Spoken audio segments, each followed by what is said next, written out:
Bonjour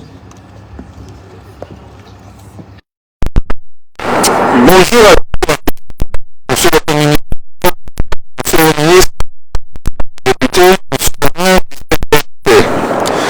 C'est toujours un grand plaisir de retour au Québec, aujourd'hui pour célébrer la première anniversaire du canadien de Moderna à la retraite. Ceci représente totalement la relation étroite que nous avons avec le Canada Bâtir une usine de fabrication.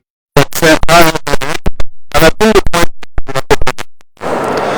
La relation que nous avons avec le Québec est pour nous, pour la province, la finance canadienne, mais également un national pour revenir à cette Permettez-moi une question. Le sentiment que je ressens envers votre beau et revêtant une importance particulière, parce que le Canada avait choisi de diriger cette année. A été votre programme. C'est ainsi que mes amis ont terminé en été. Je poursuis de découvrir notre permettant complètement de l'avenir. Ce matin, avec un grand émotion, je vous adresse mes remerciements. Merci à tous. We really celebrate and the Canadian but today is first and foremost about pandemic preparedness. Moderna's 10 years to partnership with Canada expected to support the pandemic readiness with onshore respiratory vaccine manufacturing capabilities, ensuring local supply of vaccines during pandemic times. While we hope those times will be few and far between, the facility will keep Canada pandemic ready. Alongside providing health security, the facility is also expected to manufacture respiratory vaccines such as influenza and RSV, providing security of supply and keeping the site ready to pivot production if and when needed. We look forward to our continued collaboration with the federal government over the next decade. Finally, Mr. Prime Minister, let me end by expressing my personal thanks and admiration for your exemplary leadership during the pandemic. Thank you, and Mr. Prime Minister, please.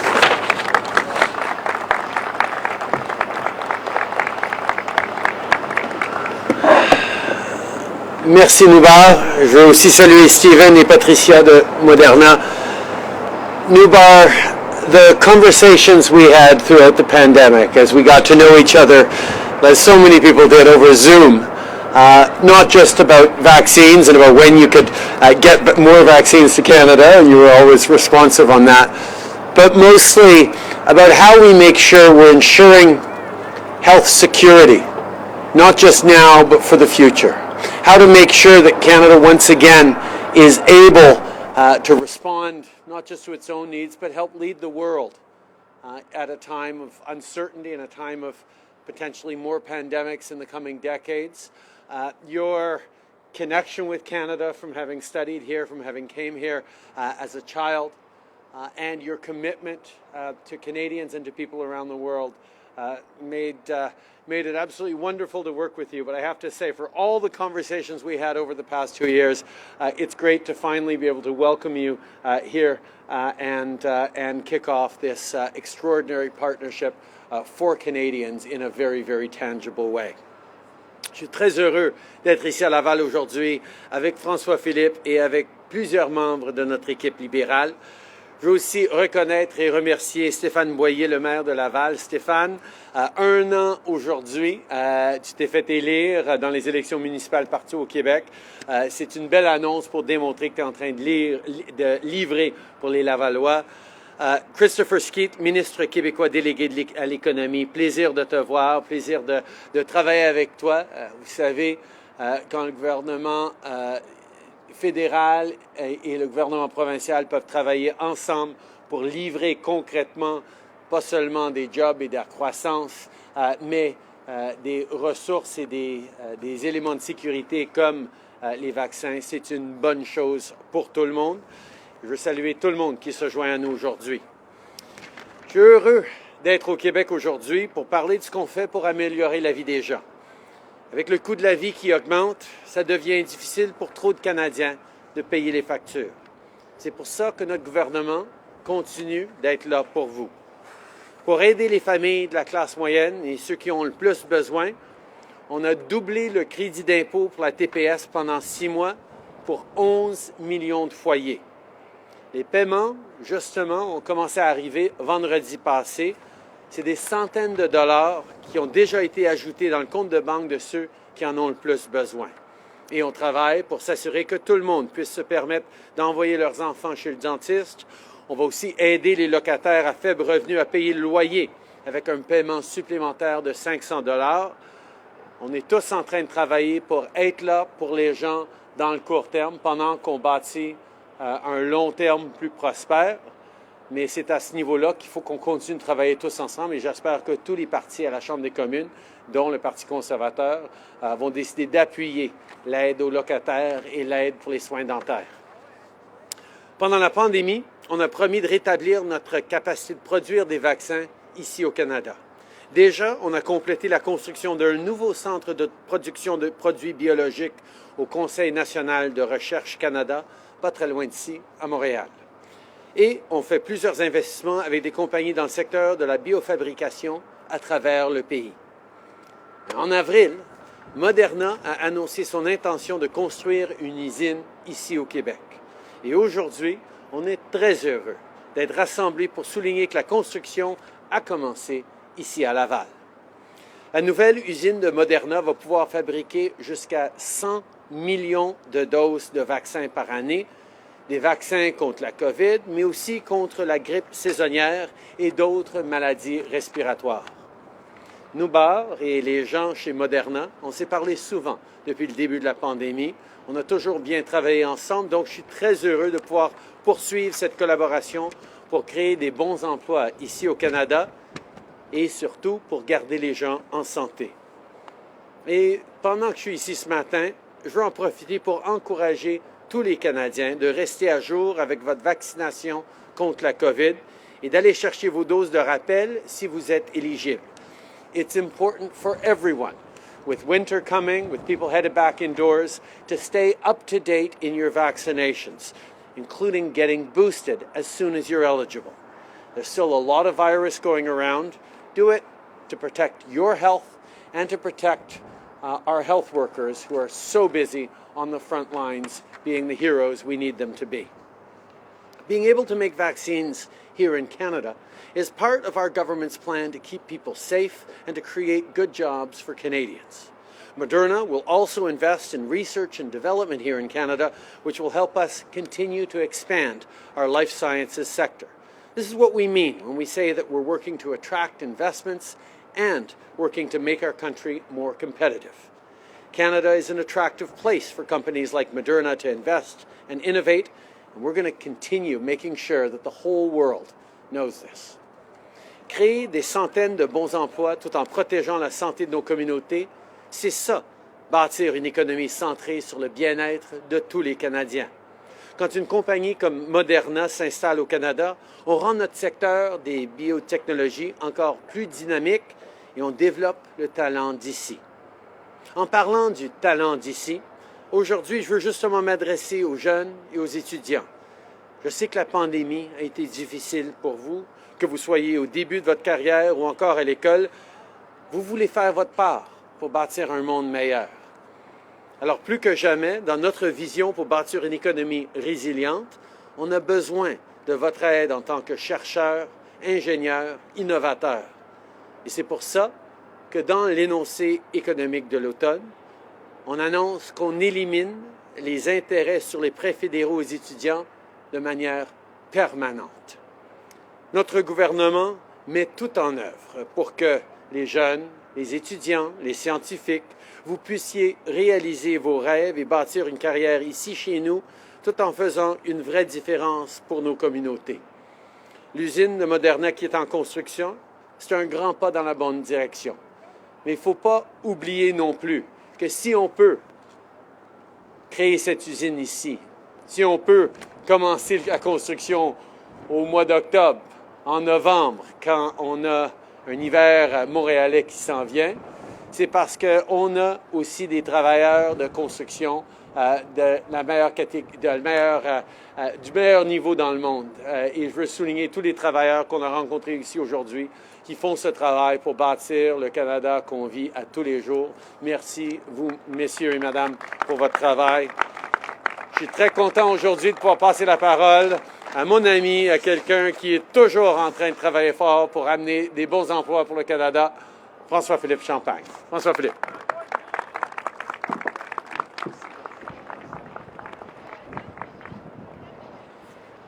Bon matin tout le monde, vous allez bien?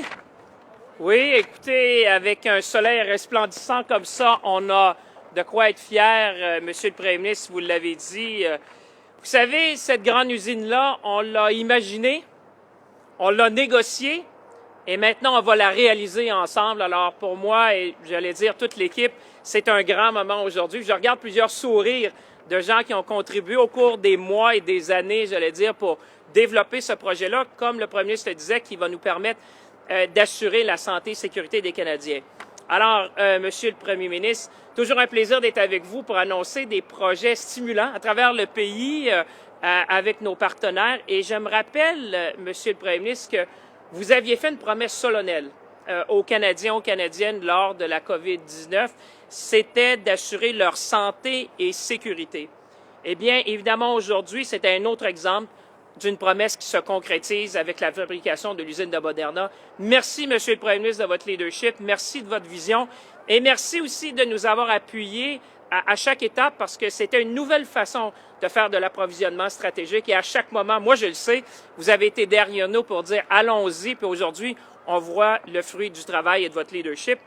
Je voudrais saluer le ministre Skeet, Monsieur le ministre responsable de la région de Laval, ministre délégué à l'économie. J'ai l'impression qu'on va se voir souvent, mais je peux dire qu'une annonce comme celle-là, ça commence quand même bien un mandat. Alors, toute une annonce aujourd'hui avec vous, content d'être avec vous ici. Et je sais que vous avez plusieurs de vos collègues qui ont été élus ici dans la région de Laval. Ils sont tous là, les collègues qui ont été élus dans la région de Laval. Alors, mesdames, bienvenue avec nous. Je pense que c'est un grand moment aujourd'hui pour toute la communauté. Monsieur le maire Boyer, vous êtes là. Je me rappelle d'un appel qu'on a fait, vous et moi, ensemble, alors qu'on se réjouissait de cet investissement qui va faire de Laval le fer de lance. Dans le fond, Laval va être aux premières loges de l'avenir des vaccins et ça se passe chez vous, Monsieur le maire. Alors, à un an, comme le disait le Premier ministre, quel plus beau cadeau que de dire aux Lavallois et Lavalloises que vous allez être au centre de l'évolution des vaccins. Alors, merci d'être avec nous et d'avoir été un partenaire de choix. Les gens sur le chantier, les travailleurs nous disaient que du moment qu'on a eu l'idée, vous avez émis les permis rapidement, ce qui nous permet évidemment de lancer la construction. Alors, merci à vous. Je veux saluer aussi mes collègues du caucus de Laval, Annie Koutrakis qui est avec nous. Annie, on est dans ton comté finalement, alors c'est un grand moment. Faisal Alkouri, Yves Robillard, Angelo Iacono. Je veux vous remercier, chers collègues, pour votre leadership. Votre leadership à chaque étape, votre appui tout au long du processus de sélection qui a mené finalement à la sélection de Laval pour cet investissement stratégique.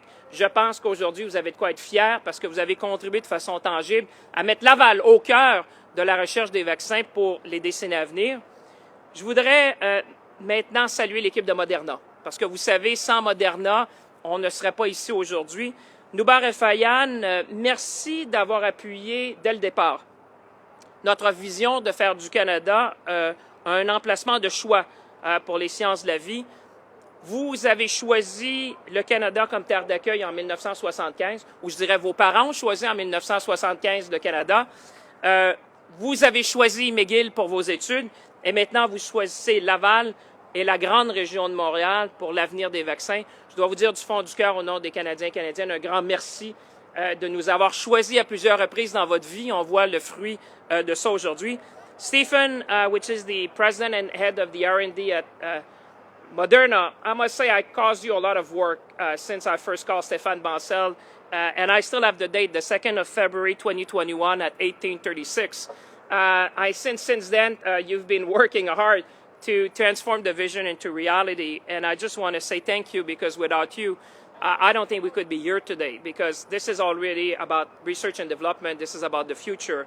Et finalement, Patricia Gauthier, qui est la PDG de Moderna Canada. Madame Gauthier, en m'en venant ici ce matin, je cherchais mes mots.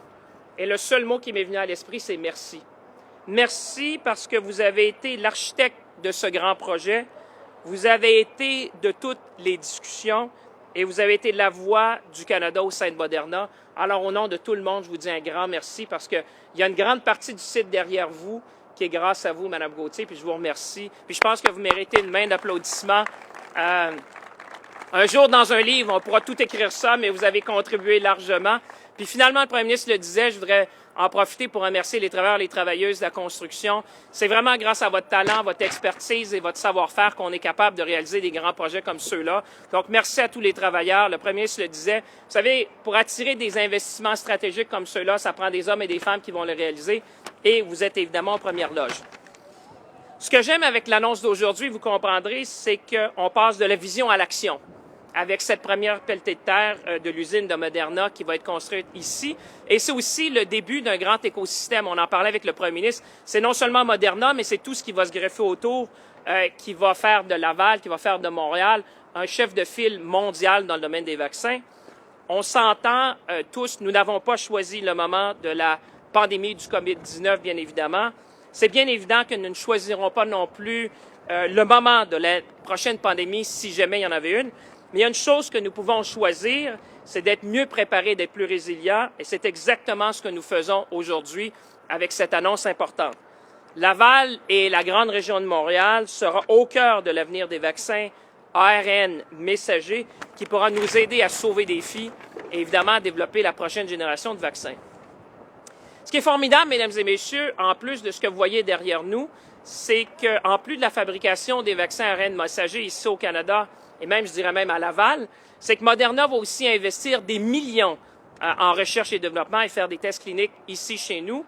C'est donc tout l'écosystème de recherche de la grande région de Montréal, puis on le voit présentement avec un partenariat stratégique avec l'Université de McGill, qui va bénéficier directement de cet investissement de plusieurs centaines de millions de dollars. Donc, en plus de la bâtisse, ce qu'on est en train de bâtir ici, mesdames et messieurs, c'est les talents de l'avenir. C'est qu'on va continuer de bâtir parce qu'on va avoir les talents qui vont venir chez nous et les universités qui vont contribuer évidemment au rayonnement.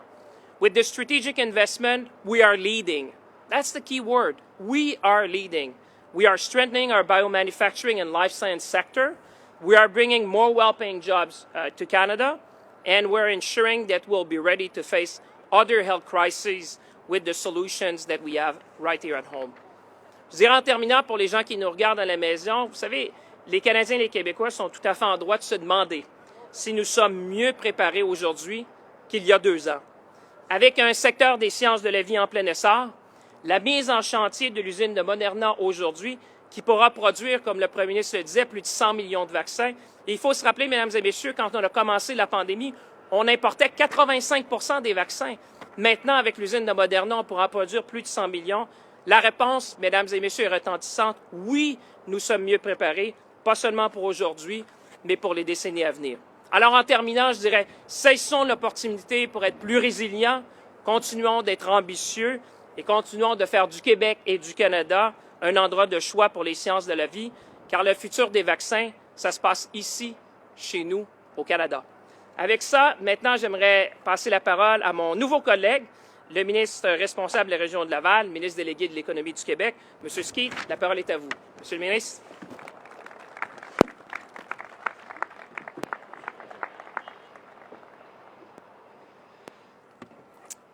C'est vrai qu'il vente. Alors, j'ai apporté mon iPad, mais le désavantage, c'est qu'il faut le débarrer. Donnez-moi quelques secondes. Monsieur le Premier ministre, bienvenue à Laval. Ça me fait un grand plaisir de vous recevoir ici avec mon collègue le maire de Laval aussi et mes autres collègues de l'Assemblée nationale et mes collègues fédéraux. On vous reçoit avec les bras ouverts.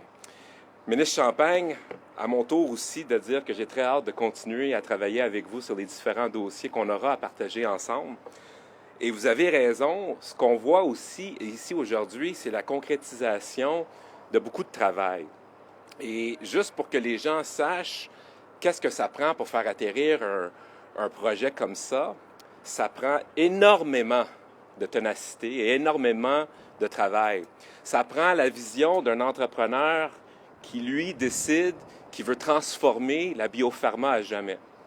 Et ça prend quelqu'un qui décide d'étudier dans les sciences pour justement arriver à cette fin. Ça prend aussi un sentiment d'appartenance au Québec, au Canada et à Laval pour décider de venir s'établir ici à Laval. Alors, il ne faut jamais sous-estimer le grand travail de nos entrepreneurs, nos visionnaires et aussi nos scientifiques qui se tuent à tous les jours pour nous donner la santé. Ça prend aussi un gouvernement, des politiciens, oui, dans ces temps cyniques, ça prend des politiciens pour attacher les choses. Que ce soit mon collègue ministre Fitzgibbon qui, lui, a travaillé des longues nuits, des longues soirées avec le ministre Champagne sur le dossier pour faire atterrir cette collaboration-là qu'on connaît tant au niveau fédéral, provincial et municipal. Ça prend des gens qui sont prêts à travailler pour les citoyens. Parce qu'en bout de ligne, que ce soit le provincial, le fédéral ou le municipal, mais on représente tous les mêmes citoyens. Et ils sont en droit, d'exiger qu'on travaille ensemble justement pour faire atterrir ces grands projets. Alors, tout ça m'amène à dire que c'est avec une grande fébrilité que je reçois ici mes collègues pour cette pelletée de terre qui va transformer la région de Laval. La région de Laval, où ce qu'on se trouve ici sur les terrains de l'INRS, a été aussi vendu à un autre partenaire important dans ce projet-là qui dit on veut recevoir tous ces gens-là qui vont contribuer à la biotech québécoise pour relancer ce secteur-ci à Laval. Et avec la vision de notre maire, M. Boyer, qui lui a challengé, on va le dire comme ça, son équipe pour émettre les permis, pour donner le feu vert, pour être sûr que tout ça peut être atterri ici, c'est vraiment quelque chose non négligeable de faire bouger nos machines respectives pour faire aboutir un projet qui ne cadre pas toujours dans les normes. C'est un pas de géant qu'on reçoit ici, cette usine de vaccination, parce qu'on l'a dit tantôt, mais ça vaut la peine de le répéter. Durant la pandémie, on s'est retrouvé à être craintif par rapport à notre approvisionnement des vaccins. Il y a eu des moments où on se disait d'où vont venir ces vaccins parce que notre capacité de production locale n'était pas à la hauteur du défi et des besoins qu'on avait au Québec, au Canada. Et aujourd'hui, mais on est plus sécure. On va avoir une meilleure santé et on va être prêt à affronter l'avenir ensemble en matière de maladies qui pourront nous affecter. D'autant plus cette production locale qui sera effectuée à Laval va nous permettre d'accroître notre autonomie en général par rapport à ces vaccins-là et l'approvisionnement mondial. Mais non seulement ça, des opportunités de développer ici. C'est ça aussi, cette usine de Moderna. C'est le génie et le savoir-faire canadien et québécois qui se met à contribution pour la planète entière. Donc, c'est une super belle occasion et une super bonne nouvelle qu'on voit ici le développement de cette belle entreprise et son épanouissement ici, dans ma belle région de Laval. Donc, sans plus tarder, je vais vous présenter le maire de Laval qui, lui aussi, dans cette chaîne de gens talentueux qui ont contribué à faire atterrir ce beau projet, a fait sa part et a livré la marchandise. Je vous présente le maire de la ville de Laval, M. Stéphane Boyer.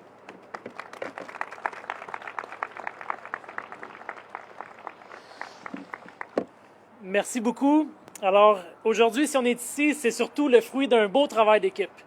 Vous savez, faire des projets qui impliquent le fédéral, le provincial, le municipal, le privé ensemble, c'est beaucoup de ministères, c'est beaucoup de gens qui doivent se coordonner. Et j'ai envie de dire mission accomplie.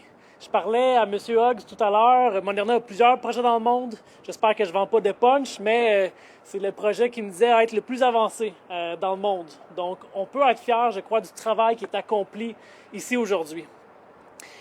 Pour vous donner un petit peu de contexte, Moderna s'installe ici dans la cité de la biotech de Laval. C'est un quartier dévoué à l'innovation qui existe depuis fort longtemps.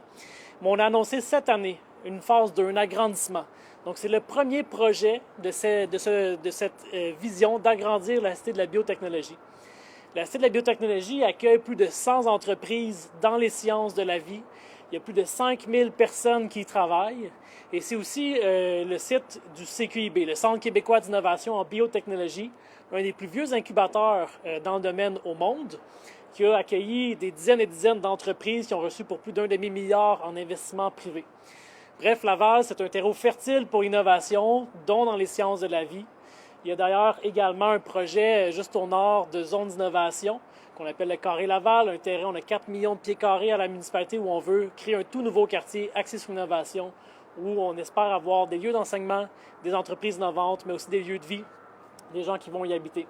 Donc, tout ça pour dire que pour moi, aujourd'hui, Moderna, l'arrivée de Moderna, c'est de l'amorce de cette phase 2 d'agrandissement, mais c'est aussi surtout, symboliquement, je crois, le reflet du dynamisme de la région lavalloise.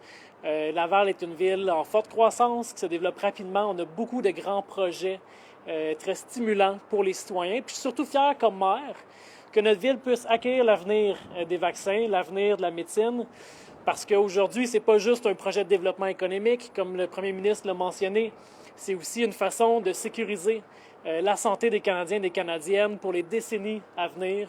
C'est un rempart contre de futures pandémies et ça, c'est extrêmement important. Alors, sans plus tarder, en fait, avant de passer la parole à mon collègue Stéphane Hogg, j'aimerais remercier les équipes. Il y a beaucoup de personnes qui ont travaillé sur le projet, que ce soit les équipes de Moderna, que ce soit les gens qui travaillent sur le chantier, que ce soit les employés à la ville. Il y en a plusieurs ici dans la salle. Je sais que je vous ai demandé de travailler à vitesse accélérée. On a battu des records pour analyser les dossiers, les plans. Mais aujourd'hui, ça porte fruit. Alors, merci de votre belle collaboration. Et sans plus tarder, je passe la parole à Stéphane Hogg, président de Moderna. Il y a beaucoup de Stéphane inclus dans ce projet-là. Stéphane Hogg, Stéphane Marcel. Alors, merci beaucoup. Merci. Merci and thank you. It is a privilege to share the stage with all of you today. Prime Minister, thank you for having us here. Minister Champagne, thank you for the kind words and the challenge of future R&D. We will absolutely live up to it. Mr. Skeet and Mr. Lemire, it's a privilege to share this stage with all of you. We are incredibly excited to be building this home here in Canada. It is in no small part thanks to the leadership of the leaders you just saw here that we feel this is a home for us for the long term. Now, you've already heard from all of them about what we will be building behind us. The factory will be able to create 100 million doses of vaccines in the face of a pandemic. And that will establish Canada not just as a leader for its own domestic security in the face of pandemic threats, but actually a global leader in bringing solutions to other countries as a potential pandemic solution in the future. But that's not what I want to talk about today. As the leader of research and development at Moderna, it's actually one of the most exciting moments for me is thinking about what it will mean to invest in R&D in Canada. We've had long-standing collaborations with some of the leading academic institutions here, McGill and University of Toronto, among others. And what you may not know is that while we are known as a COVID vaccine company right now, we actually have 8 other medicines in clinical trials in Canada as we speak, ranging from other respiratory viruses, as you've heard about, to other viruses that cause cancer or long-term disease, and even rare metabolic diseases or diseases that impact those who are born with genetic defect. And soon, we hope to bring forward the medicines against cancer, which are being developed in other countries, into Canada as well. In fact, it is that broader investment in an R&D community here in Canada that has us most excited about today as a milestone and what comes in the many years ahead. So thank you all. Thank you to all of our leaders who've been associated in pulling us in here. I'd now like to introduce you to the person who's going to lead our effort in Canada, Patricia Gauthier, who is our Managing Director and President for Moderna Canada. Patricia.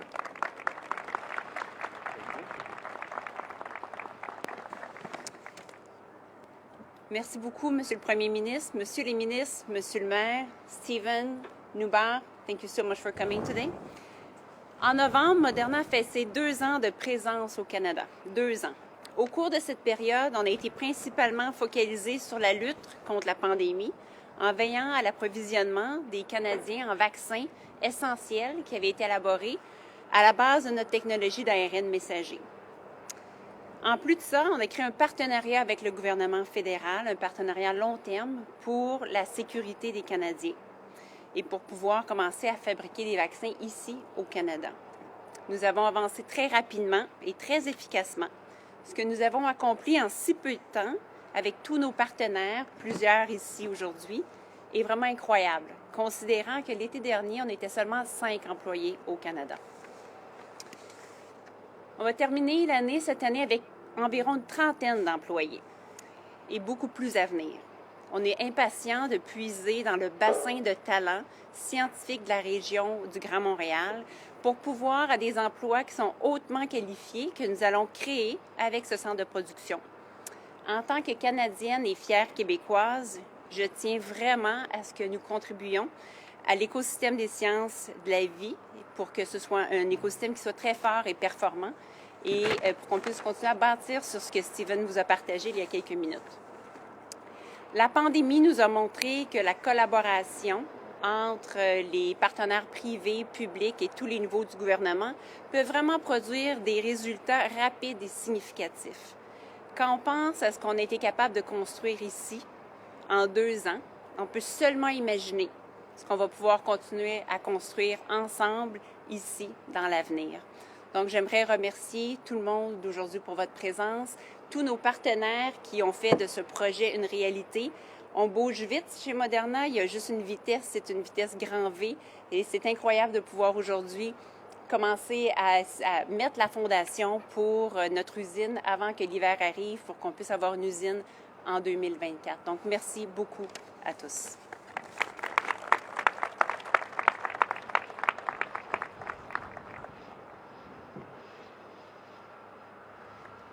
Merci beaucoup. On va commencer la période de questions, starting with CP, Canadian Press.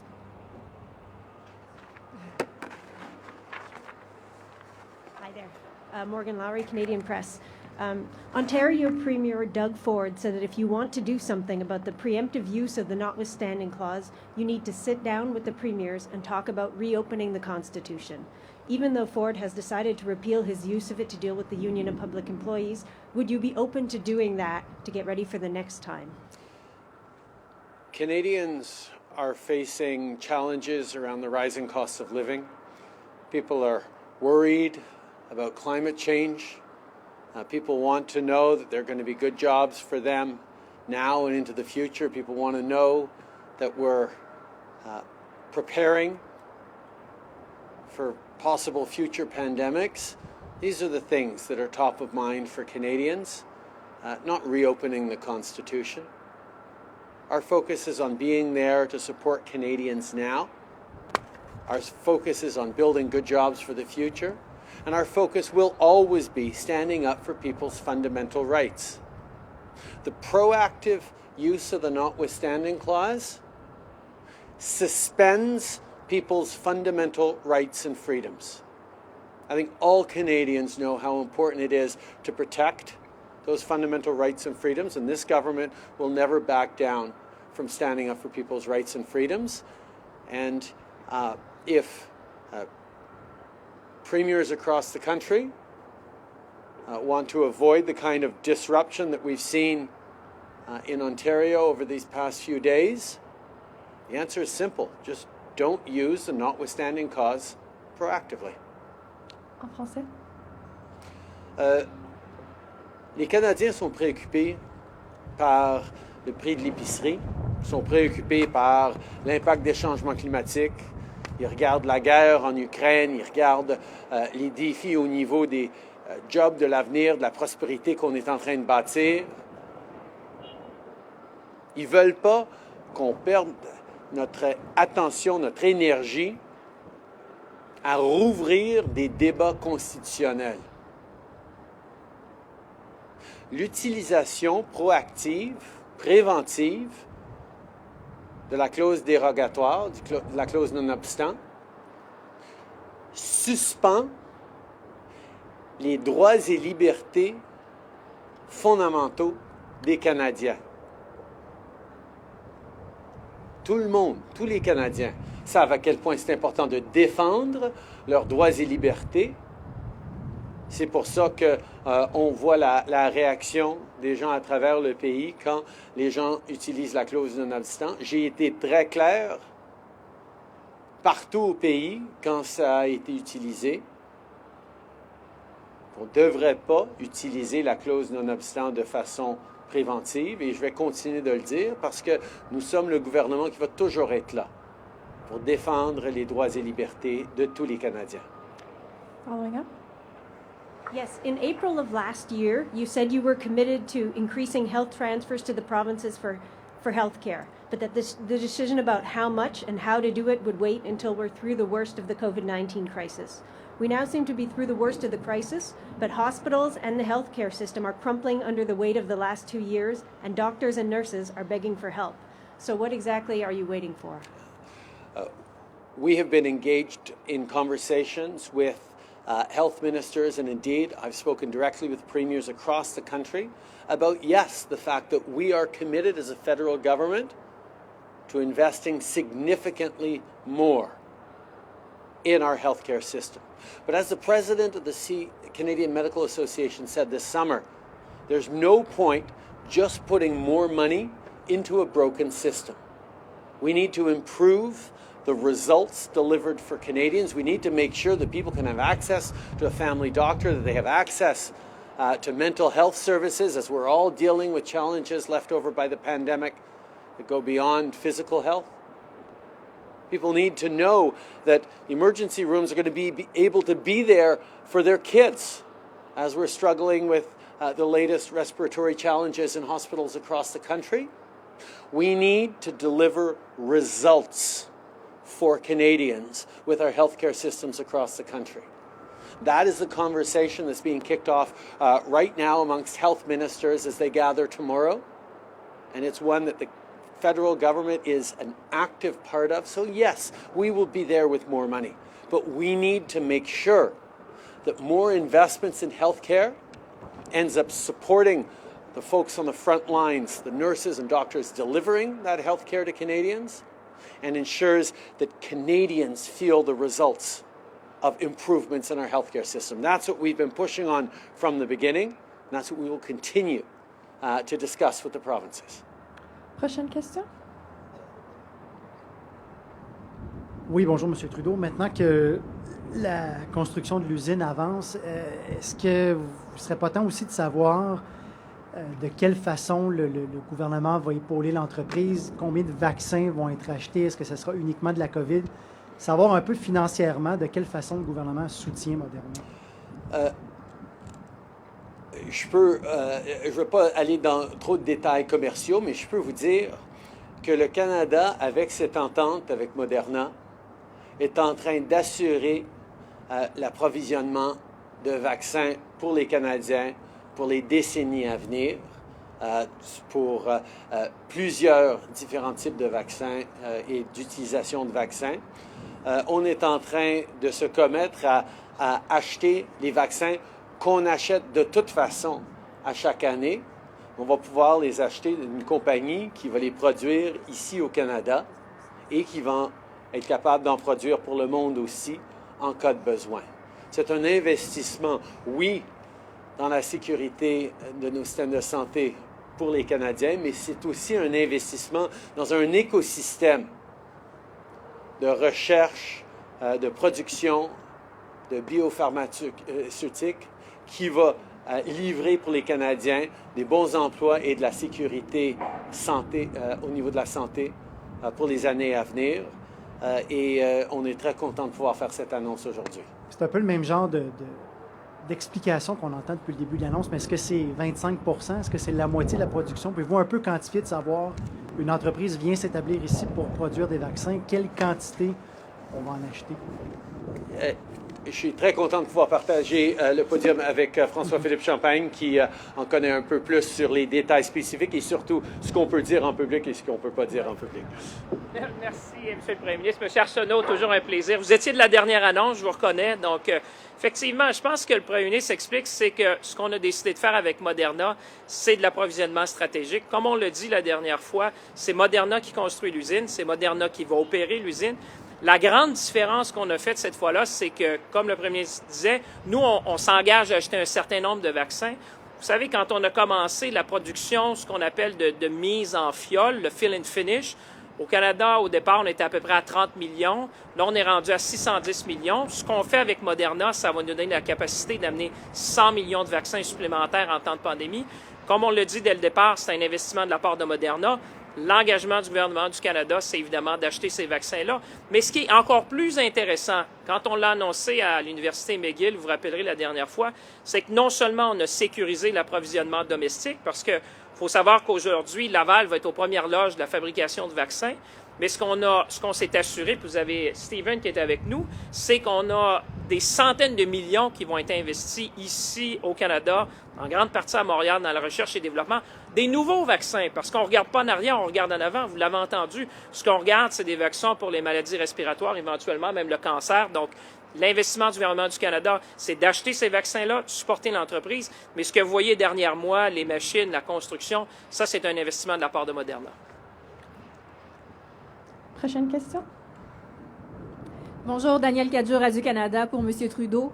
Une question en lien avec la santé. Lors de la campagne, vous aviez promis 9 milliards supplémentaires en santé, notamment pour l'embauche de médecins et d'infirmières également. Au vu de la situation actuelle, comptez-vous bonifier cette offre et donner plus de latitude aux provinces? On sait que ça prend plus d'investissement dans notre système de santé et, comme j'ai dit, le gouvernement fédéral est là pour faire plus d'investissement dans notre système de santé. Mais tout le monde sait très bien que ce n'est pas juste de l'argent que ça prend, c'est des transformations de notre système de santé, c'est des améliorations des résultats qu'on livre pour les citoyens. Et c'est pour ça, d'ailleurs, que les ministres de la Santé sont en train de se rassembler, y compris avec le ministre de la Santé fédéral, pour parler directement de ce qu'on peut faire. Oui, le gouvernement fédéral va être là avec plus d'argent, on le sait que c'est nécessaire, mais on veut aussi s'assurer que les Canadiens et que nos travailleurs dans nos systèmes de santé reçoivent les bénéfices de ces investissements pour livrer de meilleurs systèmes de santé à travers le pays. C'est exactement ce qu'on est en train de travailler avec eux maintenant. Puis en lien avec le chemin Roxham, le Québec pourrait accueillir jusqu'à 40 000 demandeurs d'asile d'ici la fin de l'année. Quelles mesures le gouvernement fédéral peut prendre pour les aider justement durant l'hiver? Puis est-ce qu'il va y avoir une limite en termes de demandeurs d'asile qu'on peut accueillir? Tout d'abord, le Canada va continuer d'être un endroit accueillant, mais un endroit où on s'assure qu'on a les ressources pour recevoir ces gens-là. C'est pour ça qu'on envoie de l'argent au Québec pour pouvoir aider avec les défis posés par ces passages au chemin Roxham. Mais c'est aussi pour ça qu'on est en train de continuer d'investir dans notre système d'immigration, tout en renégociant l'entente sur les tiers parties sûres avec les Américains. On sait que tout ça doit aller en même temps parce que l'immigration est une source de croissance économique et de pouvoir contrer la pénurie de main-d'œuvre. Mais on va continuer de travailler main dans la main avec le gouvernement du Québec pour s'assurer que ça sera fait de la bonne façon. Merci. Next question. Hi, Mr. Trudeau. Just because you said that Mr. Champagne knows the details, I'm going to ask a question to him and also to Mr. Hogue, if you both want to go to the podium. You appreciate it. I have to ask him before. So, Mr. Champagne, can you just explain what financial aid Moderna is getting to build this and how many employees it's going to employ here?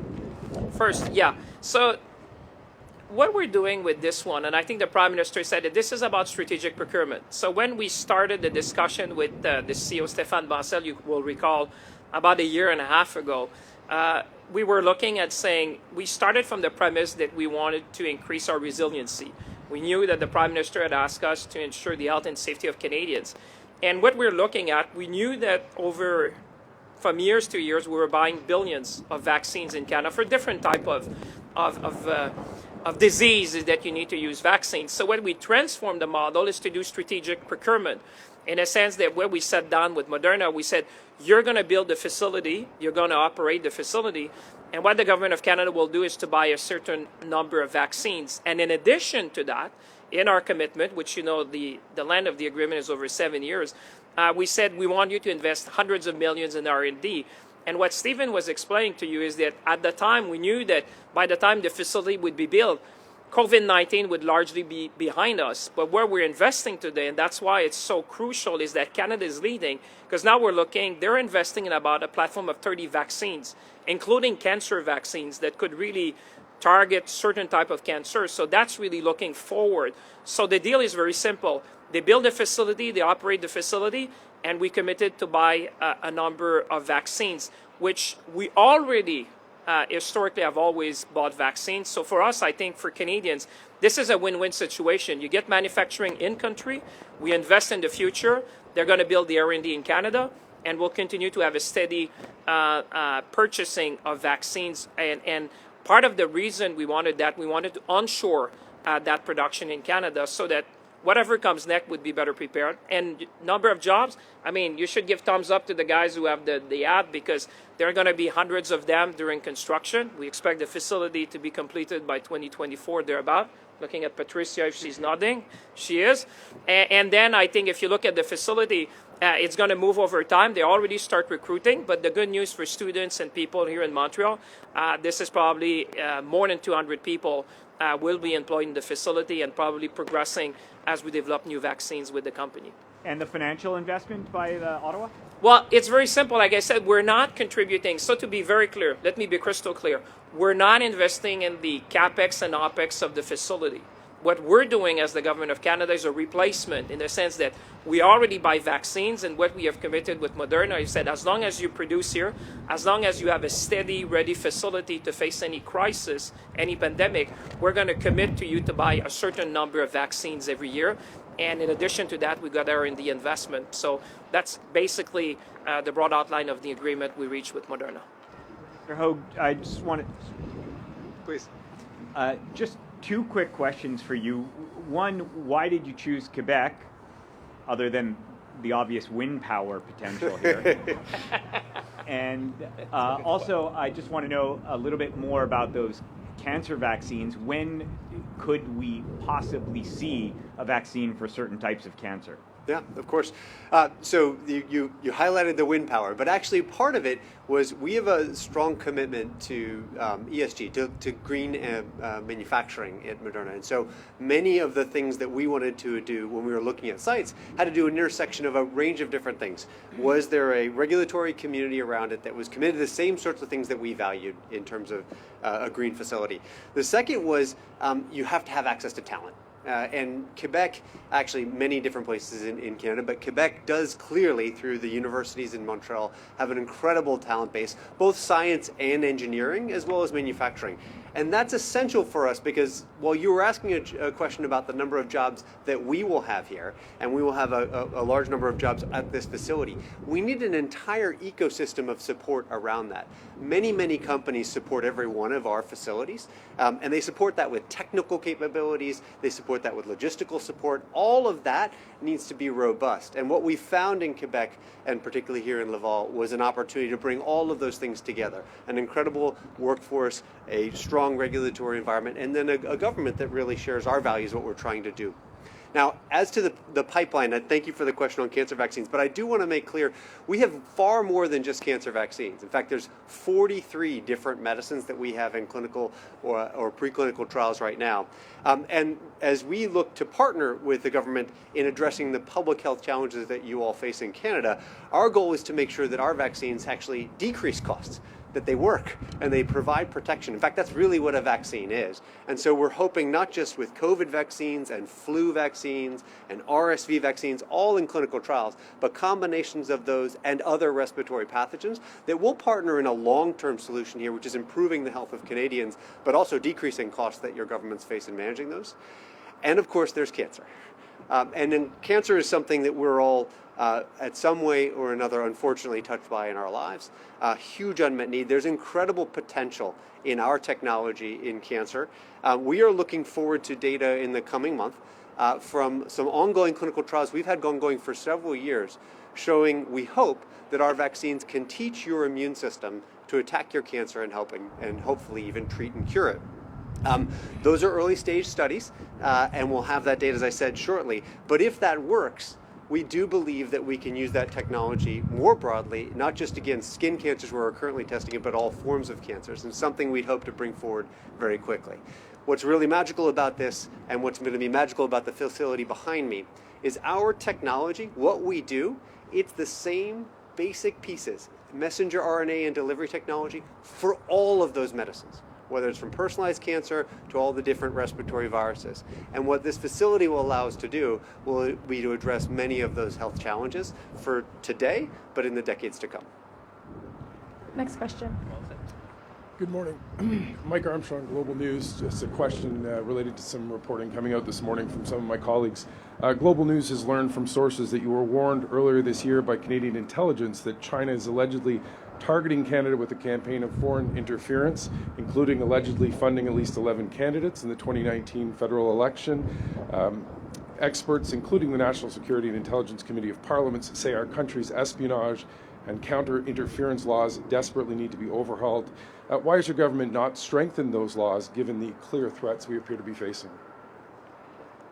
The last two elections in 2019 and 2021 were the first times we had actually established a committee of senior officials to oversee and to ensure that there was no electoral interference, and in the case that there was to deal with it and to share that with Canadians.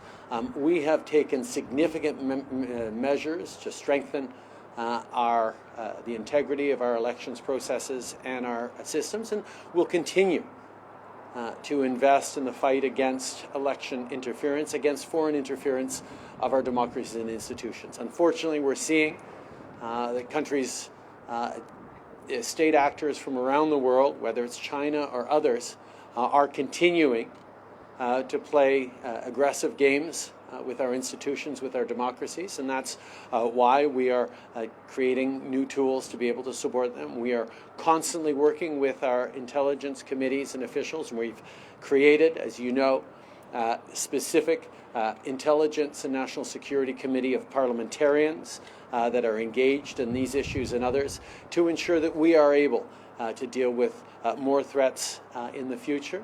And we will continue to make the investments and changes necessary to both hold up our rights, our freedoms, and our values as Canadians while keeping us safe from those who would do harm to those values and rights and freedoms. Related to that, the 2022 intelligence report asserts that the Chinese Communist Party is targeting Canadians, including covert forced repatriation operations by Chinese police. But Global News sources say that without foreign interference laws, those PRC intelligence operations will continue with no Canadian law to counter the incursions.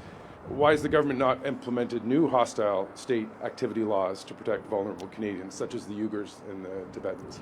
There are already significant laws and measures that our intelligence and security officials have to go against foreign actors operating on Canadian soil.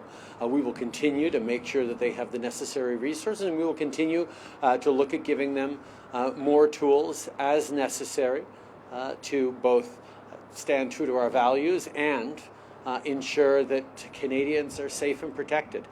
The world is changing, and sometimes in quite scary ways. And we need to make sure that those who are tasked with keeping us safe every single day are able to do that, and that's why we'll continue to invest in some of the tools and resources necessary to do that. We'll take one last question. For my colleague for CBC, there's one question about the COP27. Why are you not going? And in French and English, please. Canada will have a very strong delegation led by our very capable Minister of the Environment, Stephen Guilbeault, as well as our Ambassador for Climate Change. They will do the important work of highlighting Canada's leadership on a range of issues, including in putting a price on pollution. Putting a price on pollution globally is one of the things that Canada has been leading on since Glasgow last year, where I pushed very hard on that with other colleagues and other fellow world leaders. We're also going to be dealing with the issues of investments in the Global South to ensure that they're able to create more resilience through climate financing. Canada is doubling its commitment to climate finance, while at the same time we've worked with Germany, for example, to ensure that the world is hitting its target of $100 billion every year invested in climate finance. These are all things that Canada will continue to lead on at COP27. And while we're talking about COPs, I'm happy to remind everyone that this December, Montreal will be hosting the Nature COP, COP15, on biodiversity. We'll gather people from around the world to talk about how we can make sure we're protecting biodiversity, protecting nature, to be able to not just fight against climate change, but continue to leave a resilient and better future for coming generations. Notre délégation à la COP27 va être menée par Steven Guilbeault, notre ministre de l'Environnement et des Changements climatiques, qui va être accompagné par notre ambassadrice pour les changements climatiques.